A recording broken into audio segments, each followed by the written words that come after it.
अपन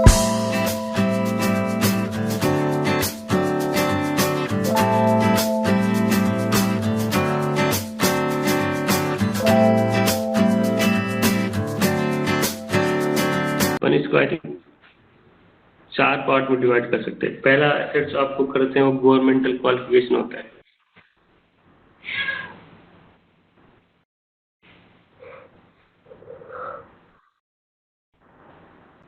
दूसरा होता है प्राइवेट सेक्टर। ये थोड़ी बोरिंग अजीब सा है यार, बोरिंग सा है।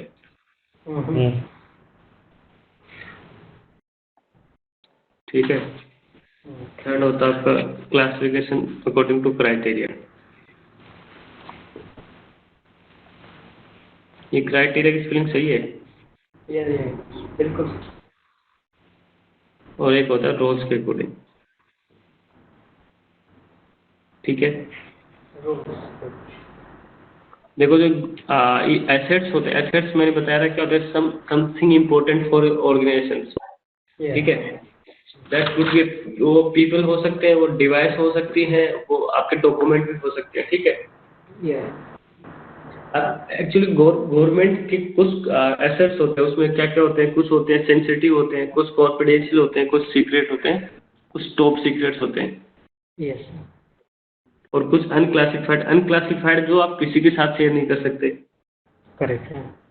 ठीक है। और सीक्रेट क्या होते हैं, जो किसी के साथ शेयर कर सकते हो आप, कुछ इंपॉर्टेंट पीपल के साथ। अच्छा। ठीक है। टॉप सीक्रेट एक टाइप से, क्या टॉप सीक्रेट क्या होता है, टॉप सीक्रेट किसको बोलते हैं? टॉप सीक्रेट मुझे भी नहीं बताया ये तो क्या होता है, टॉप सीक्रेट क्या होता है? टॉप सीक्रेट सर, अगर मैं बोलूँ ये मतलब बहुत ही कम जिन्होंने बनाया है, सपोज कोई चीज़ बनाई है तो एक दो लोगों से ज़्यादा उनको पता नहीं होनी चाहिए। तो फिर अनक्लासिफाइड क्या हो गया? वो किसी को पता ही ना हो सर, एक के अलावा किसी और को पता ना हो। देखो अनक्लासिफाइड और इसमें क्या फर्क होता है, आपने कभी पढ़ा होगा एफबीआई के कुछ मिशंस होते हैं, नासा के कुछ मिशंस होते हैं जो अनक्लासिफाइड होते हैं, कई बार सुने हैं, कई बार आता है न्यूज। हाँ जी, हाँ जी। तो अनक्लासिफाइड पता क्या होता है, वो एक्चुअल में क्या होता है, वो एक ऐसा डिजाइन होता है अनक्लासिफाइड जिसको सेम नेम से नहीं जाना जाता। जैसे मैंने एक मिशन था कुछ, मान लो मार्स पे जाना है, तो मैंने उसका नाम दे दिया 342। ठीक है। उस पर कोई काम कर रहे हैं, उसको नाम दे दिया F4। उसकी आइडेंटिफाई, जो खुद आइडेंटिफाइड है, उनको खुद को नहीं पता मेरी आइडेंटिफाई क्या है, आइडेंटिफिकेशन क्या है, राइट? अच्छा। तो आपने एक टाइप से रीनेमिंग कर दी इस चीज की। ओके। तो ओरिजिनल है ही नहीं, ओरिजिनल चीजें कुछ और हैं, आप सेल्फ इसमें इन्वॉल्व हो बट आप खुद को आइडेंटिफाई नहीं कर पाओगे। ओके। नेटिंग कह सकते हैं इसको। हाँ, नेटिंग की तरह ही समझे इसको। नेटिंग, नेटिंग किधर? हाँ, क्या ट्रांसलेशन ही होता है, बाहर वाले को अंदर वाले का कुछ पता नहीं।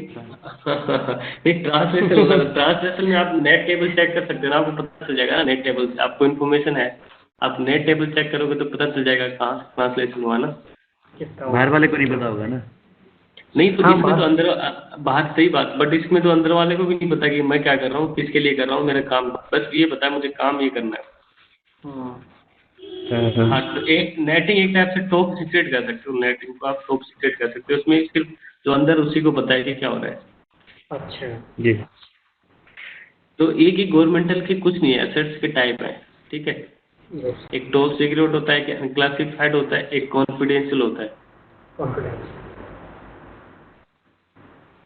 ठीक है। कॉन्फिडेंशियल की जो भी स्पेलिंग होती है। ठीक है। अब नेक्स्ट आता है आपका प्राइवेट सेक्टर में भी कुछ एसेट्स होते हैं। ठीक है।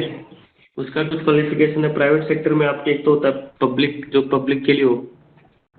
पब्लिक मीन्स उसको हर कोई एक्सेस कर पाए। ठीक है। ठीक। एक आपका सेंसिटिव होता है। सेंसिटिव में क्या होता है, पब्लिक वाला एक्सेस नहीं कर पाए, पब्लिक एक्सेस नहीं, सिर्फ जो इंटरनल आपके लैंड यूजर्स हैं टाइप से वो उसको एक्सेस कर पाए, वैन वाले नहीं कर पाए। ठीक है। वैन वाले नहीं कर पाएंगे इसको। एक प्राइवेट होता है, प्राइवेट। प्राइवेट में क्या होता है, स्पेसिफिक यूजर को एक्सेस होता है सिर्फ, स्पेसिफिक यूजर्स को एक्सेस होता है, ठीक है। और एक होता है आपका कॉन्फिडेंशियल, कॉन्फिडेंशियल कहाँ लिखा था, इसमें भी होता है कॉन्फिडेंशियल आपके प्राइवेट सेक्टर में। एसेट्स के टाइप होते हैं आपके, देखो जैसे आप एक टाइप से बोलूँ मैं कि आपका जो राउटर है, जो वैन राउटर है, वैन आईपी, वैन एक्सेस दे रखा है, ठीक है। वैन वैन वाला इंटरफेस आपका आईएसपी भी एक्सेस कर सकता है और आप भी एक्सेस कर सकते हो, ठीक है। ये आपका किस में हो गया, एक टाइप से पब्लिक में हो गया, ठीक है। इंटरनल कुछ मान लो आपने नेटवर्क प्रिंटर लगा रखा है, ठीक है, आपके लैंड यूजर उसको एक्सेस करते हैं, ठीक है, तो एक टाइप के आपका क्या होगा, सेंसिटिव हो गया, ठीक है। अब मान लो फायरवॉल, कुछ फायरवॉल आपका, उसमें आपने कुछ पॉलिसीज अप्लाई कर सकते हैं, तो क्या आपके लैंड यूजर एक्सेस कर सकते हैं इसको, पॉलिसीज को? हर कोई कर सकता है लैंड यूजर फायरवॉल की पॉलिसीज को? नहीं कर सकता ना, ऑब्वियसली वैन वाला भी नहीं कर सकता। कुछ आप जो नेटवर्क एडमिन है उसी को एक्सेस है ना सिर्फ जी। तो ये वाला पोर्शन आपका किस में आ जाएगा, प्राइवेट में आ जाएगा। तो पब्लिक जो हम DMZ जोन बनाते हैं वो पब्लिक में ही आएगा ना? अब आपने पूछ लिया तो मैं बताता हूँ, देखो जोन्स क्या होते हैं, वैसे बाद में पढ़ाने वाला था मैं बता।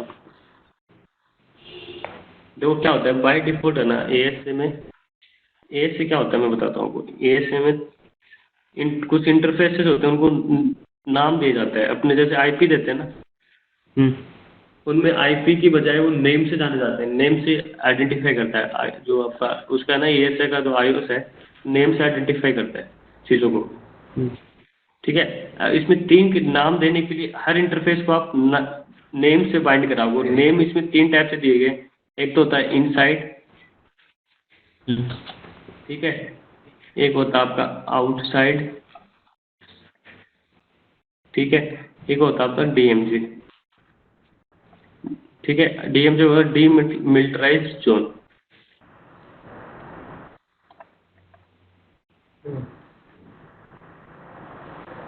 ठीक है। देखो मैं क्या बोल रहा हूँ, बाय डिफॉल्ट जो ASA होता है ना, उसमें हर इंटरफेस को बाइंड करना होता है एक नेम से, ठीक है। अब नेक्स्ट क्वेश्चन आता है, नेम से क्यों बाइंड करते हैं, ठीक है। देखो क्या होता है, जब भी नेम किसी नेम से इसको बाइंड करोगे तो वो एक सिक्योरिटी लेवल असाइन करता है, ठीक है, सिक्योरिटी लेवल असाइन करता है। सिक्योरिटी लेवल अगर इनसाइड होता है उसको, जैसे आप इनसाइड हम दोगे बाय डिफॉल्ट 100 ले लेता हूँ, ठीक है। अगर आउटसाइड दोगे तो आप 0। और DMZ आपकी चीज चॉइस होती है आप, ठीक है, चॉइस होता है, आपको कुछ भी दे सकते हो, इसमें 50 दे सकते हो, कुछ भी दे सकते हो, ठीक है। ये स्पेसिफिक नेम से, अगर आप कुछ और नाम देना चाहो, मान लो अब जैसे मैं यहाँ देता हूँ मनोज देता हूँ सपोज, इसको 100 दे सकता हूँ तो दे सकता हूँ, मेरी चॉइस होती है, ठीक है। इसके पीछे नाम देने के पीछे कॉन्सेप्ट ये है कि फायरवॉल ये बोलता है, फायरवॉल के रूल्स और पॉलिसी बोलते हैं, जब भी मैं हायर से लो जाऊँगा, हायर टू लोअर जब सिक्योरिटी में जाऊँगा तो अलाउ है मेरा ट्रैफिक, ठीक है, ठीक है। और जब मैं लोअर टू हाई जाऊँगा तो डिनाई। तो अपन क्या करते हैं, जब भी ये वाला इंटरफेस होता है इसको वैन से अटैच करते हैं, इसको हमेशा आउटसाइड देते हैं, ठीक है। और जो मेरा लैन का इंटरफेस होता है उसको हमेशा क्या देते हैं, इनसाइड। इसका रीजन क्यों है, अब रीजन क्यों है, जब मैं चाहता हूँ मेरे यूज, मान लो बाहर कोई गूगल का ये कहीं राउटर पड़ा है R2, गूगल का IP है या ISP आपका, ठीक है। मोस्ट ऑफ केस में ये होता है ना कि जब मेरे बाहर यहाँ पे कोई होस्ट बैठा है वो इस गूगल को एक्सेस करना चाहता है, ठीक है, मोस्ट ऑफ केसेस में ये होता है। तो यहाँ से गया, ये मेरा इनसाइड है, देखा इनसाइड इंटरफेस, ओके अलाउ है। ये जब भी अलाउ करता है तो हर जब भी कोई भी कनेक्शन ओरिजिनेट होता है तो इस कनेक्शन टेबल बनाता है हमेशा, ये क्या बनाता है, कनेक्शन टेबल, और उसमें इसकी एंट्री डालता है, हर बार एंट्री डालता है, ठीक है। जब ये देखे ओके इनसाइड में मेरे को इंटरफेस पे ट्रैफिक रिसीव हुआ है, ये इसकी एंट्री बनाएगा अपनी कनेक्शन टेबल में और उसको एग्जिट कर देगा आउटसाइड इंटरफेस से, ठीक है। अब आप पहुंच गए कहाँ पर, इस पे गूगल पे, google.com पे, ठीक है। आपने एक्सेस किया था इसको, google.com। अभी जब वापस रिप्लाई जनरेट करेगा तो सबसे पहले क्या चेक करेगा, कनेक्शन टेबल चेक करता है वैसे ये से। तो कनेक्शन टेबल में ऑलरेडी इसकी एंट्री मिलेगी, ठीक है, तो ये अलाउ हो जाएगा ये वाला। बट अगर मान लो कुछ और यहाँ से कोई कोई दूसरा होस्ट है जो आपके इस एएसओ को एक्सेस करना चाहता है, टेलनेट करना चाहता है, कुछ भी है एक्सेस करना चाहता है, कुछ रिक्वेस्ट ओरिजिनेट कर रहा है, ठीक है, तो इस जब ये जाएगा और ये एक्सेस करने की कोशिश करेगा तो ए से चेक करेगा, ओके ये तो लोअर टू हायर जा रहा है, मीन्स मेरे आउटसाइड से कनेक्शन ओरिजिनेट हो रहा है, तो क्या कर देता हूँ इसको ठीक है, डिनाई कर देता हूँ। तो इस कॉन्सेप्ट के लिए हमने इस चीज़ को अप्लाई करने के लिए हमने इंटरफेस पे नेमिंग की है, सिक्योरिटी लेवल असाइन करने के लिए मैंने। और वो सिक्योरिटी लेवल इसलिए असाइन होते हैं, उसके अकॉर्डिंग फिर ट्रैफिक का आइडेंटिफिकेशन होता है कि इसको अलाउ करें या डिनाई करें, राइट। ठीक। अब नेक्स्ट क्वेश्चन आता है फिर डीएमजी क्यों बनाया गया, ठीक है, इनसाइड का आपको कॉन्सेप्ट समझ में आ गया। कनेक्ट होता है जब अपन कोई सर्वर रखते हैं ना अपने इंटरनल लैन में, उसको डीएमजी में असाइन करते हैं, ठीक है जी। तो डीएमजी में देख क्यों असाइन करते हैं, मान लो इसको 50 मिला, इसको 100 है, ठीक है, इसको 0 है, तो देखो जब मेरे इंटरनल लैन यूजर को एक्सेस कर रहे हैं तो 0 टू क्या जा रहा हूँ मैं, सॉरी रॉन्ग लिख दिया मैंने, सॉरी ये 100 है, ये 0 है, ये 50, ठीक है। देखो यहाँ से मैं क्या कर रहा हूँ, हायर टू लोअर जा रहा हूँ तो एक्सेस होगा मुझे, ठीक है। अगर मैं यहाँ से यहाँ आ रहा हूँ तो मुझे क्या है, नहीं हो, 0 टू 50 जा रहा हूँ तो लोअर टू हायर तो ड्रॉप होगा, ठीक है। अब क्या करता हूँ मैं, एक सिंगल एक्सेस लिस्ट बना देता हूँ यहाँ पर, उस बोल देता हूँ कि जब मेरा ट्रैफिक इस लेवल से जाए, जब 0 टू 50 जाए तो अलाउ, ठीक है, 0 टू 50 जाए तब अलाउ हो। तो मैं मेरे को सारे नेटवर्क की पॉलिसी चेंज करने की जरूरत नहीं है, क्योंकि अगर मान लो मैं ये नहीं होता मेरे पास और मैं स्पेसिफिक बोल देता जब भी higher to lower to higher भी आए तब भी अलाउ होना चाहिए, अगर मैं ऐसा अप्लाई कर देता कहीं पॉलिसी बना के, तो क्या होता मेरे तो इंटरनल जितने भी नेटवर्क है ना वो भी एक्सेस हो जाते हैं, ठीक है। कुछ समझ में आया बेसिक, बट मैं ये चाहता हूँ मेरा सिर्फ सर्वर एक्सेस हो, ठीक है, ठीक है। तो सर्वर को मैंने ऐसा सिक्योरिटी लेवल दिया तो जीरो आपका 0 से तो ज़्यादा हो, मतलब 50 0 से ज़्यादा है और 100 से कम हो, ठीक है। तो ये मिड की रेंज का हो गया आपसे, है ना, एक टाइप से मिड की रेंज का हो गया ना। तो जब 100 से 50 आऊँगा तो मुझे कोई दिक्कत नहीं, हमेशा अलाउ रहेगा क्योंकि मैं हायर टू लोअर जा रहा हूँ, ठीक है। जब मैं 0 से 50 जाऊँगा तो लोअर टू हायर हो गया तो अलाउ नहीं होगा, ठीक है। अब मेरी दिक्कत ये आती है ना कि मान लो बाहर का कोई यूजर है और मेरे इसको वेब एक्सेस इस सर्वर को एक्सेस करना चाहता है, तो उसलिए मैं एक्सेस लिस्ट लगा दूंगा एक, और उस एक्सेस में बोल दूंगा जब आप 0 टू 50 मतलब 50 के लिए जाओ तो उसके लिए अलाउ हो सिर्फ, ठीक है। तो इसका मीनिंग हुआ आप इनसाइड में नहीं जा सकते, अब भी इनसाइड में सिर्फ आप कहाँ जा सकते हो, सिर्फ इस 50 वाले पे जा सकते हो, ठीक है। एसेट्स का क्लासिफिकेशन होता है, उसमें होता है वैल्यू के बेसिस पे कर सकते हो आप, ठीक है, एज के बेसिस पे कर सकते हो, एक आप रिप्लेसमेंट कॉस्ट के बेसिस पे कर सकते हो। ये जो है मेरे हिसाब से आई थिंक ये उसके पीपल के अकॉर्डिंग है, एक यूजफुल लाइफ टाइम।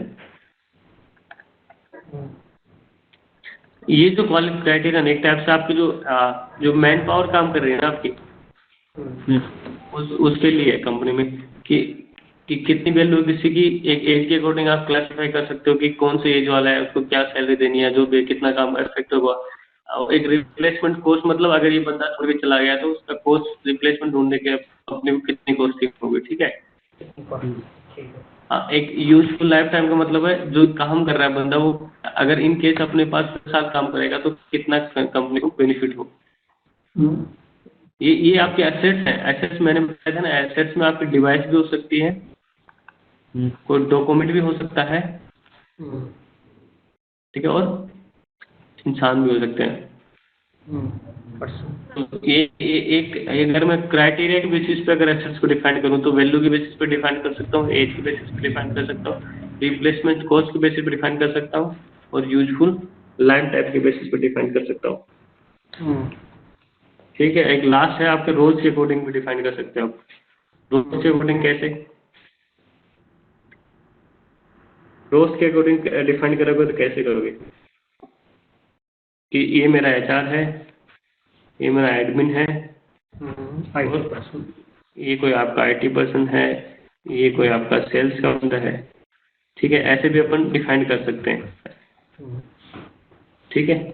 करेक्ट।